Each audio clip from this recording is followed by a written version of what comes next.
Allora, per attaccare il fall e il cracker comunemente esistono tre metodi.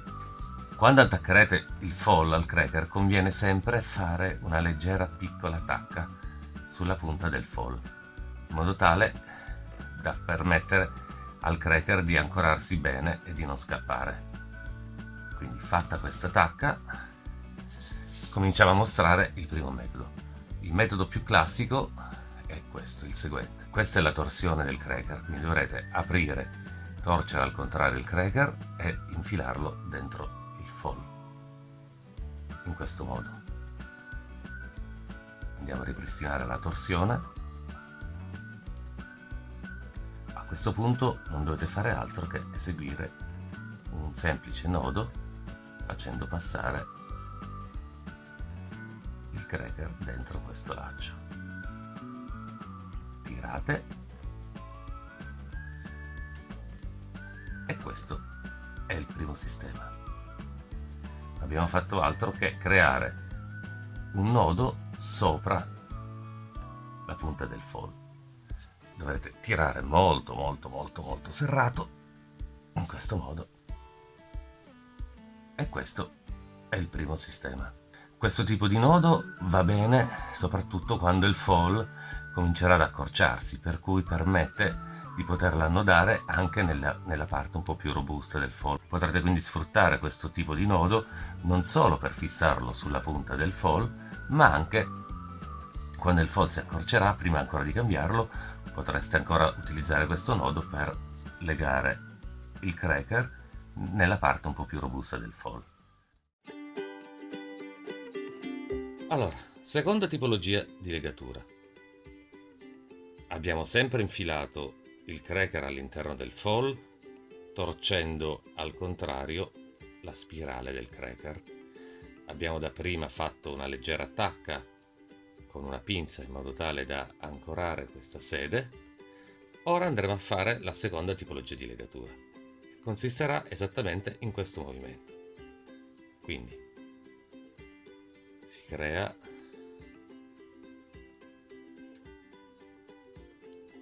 un cerchio con la punta del fall e il cracker dovrà passare esattamente qui dentro questo cerchio, in questo modo.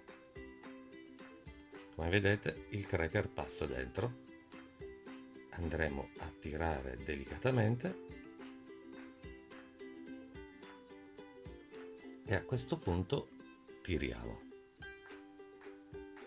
stretto. Questa è la seconda tipologia di legatura. Poi con delle forbici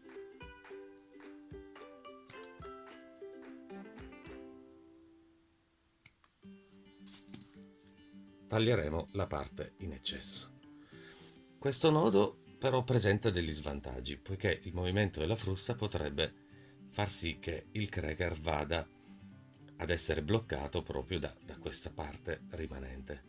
Per cui vi mostro un'ulteriore variante qualora voi voleste utilizzare questo tipo di legatura.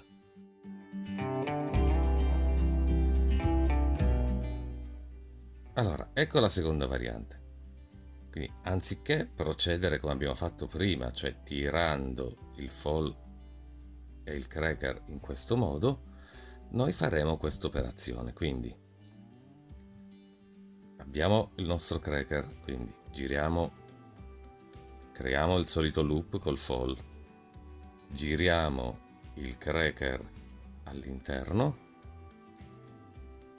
quindi portiamo il cracker dentro il loop creato e invece di tirare in questo modo noi faremo questo lavoro. Porteremo anche questa parte del fall all'interno di quest'asola in questo modo. Quindi in altre parole sia il cracker che questa punta andranno qui dentro. Abbiamo infilato il cracker all'interno di questo loop e infileremo anche la punta del fall proprio all'interno di questo loop. Abbiamo infilato il cracker all'interno del fall. Ora dovremo infilare la punta all'interno di questo spazio, in questo modo.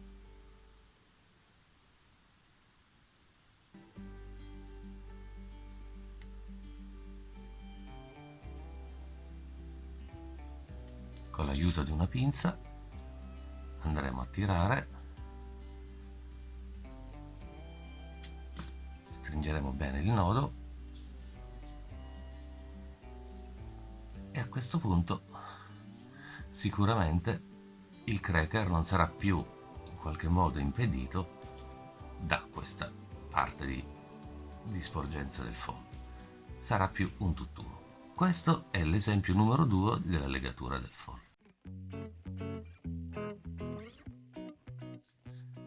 Terzo sistema, abbiamo creato un'asola facendo passare il cracker all'interno della sua stessa spirale.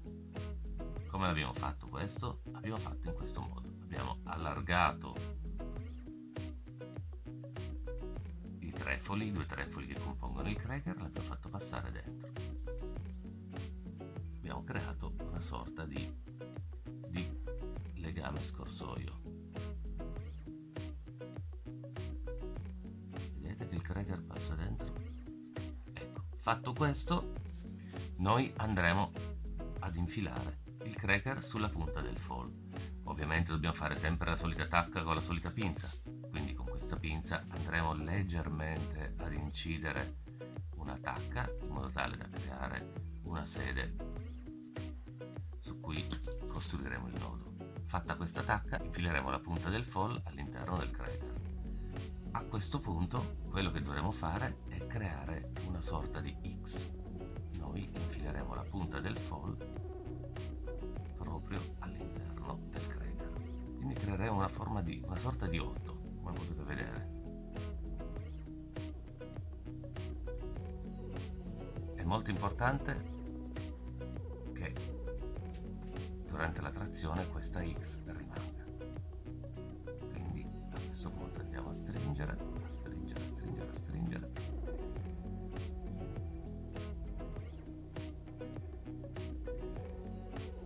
E questa è la terza legatura del cracker al foil, con questa forma di X. Deve sempre esserci questa X in modo tale che abbiamo la migliore tenuta del foil col cracker. Eccola qua. Questa è l'ultima legatura.